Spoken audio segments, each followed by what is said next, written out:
So a really interesting thing came out this morning. Inflation went down the moment that they got rid of the consumer carbon tax, which I know, you guys are going to use it, but what's really interesting though is so the consumer carbon pricing ended in April, which caused our inflation to go down to 1.7% from 2.3%.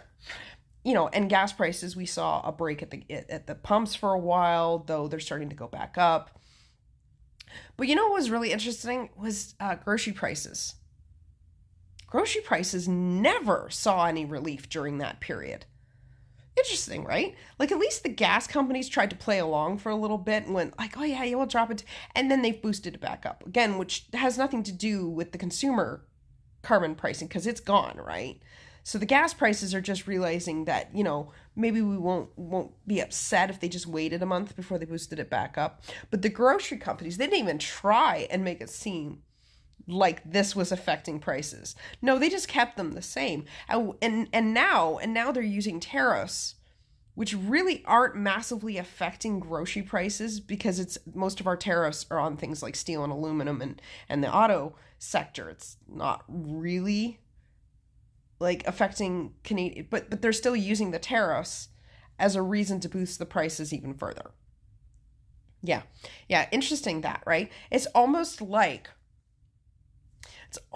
the government didn't have any effect on the price of the things that we consume, like gas and groceries, and it's just a bunch of greedy assholes running these companies and trying to use shit like this as an excuse for why the prices are higher.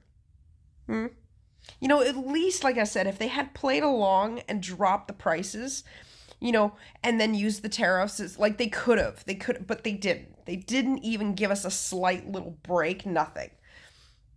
So I don't want to hear about how this made things more expensive because it didn't. Because when inflation drops and nothing else does, it has nothing to do with what the government did. It has everything to do with just a bunch of greedy corporations bleeding us dry because they know that we're going to still keep paying. They will keep forcing the prices up and continue to make us pay until they know that it actually affects their profits. So unless we boycott or just get to the point that we're all poor and can't afford groceries, this is not going to change. This is never going to change with the price gouging that is happening. And that's exactly what it is. And don't tell me it isn't, because the Loblaws specifically has been caught price gouging along with other grocery stores. So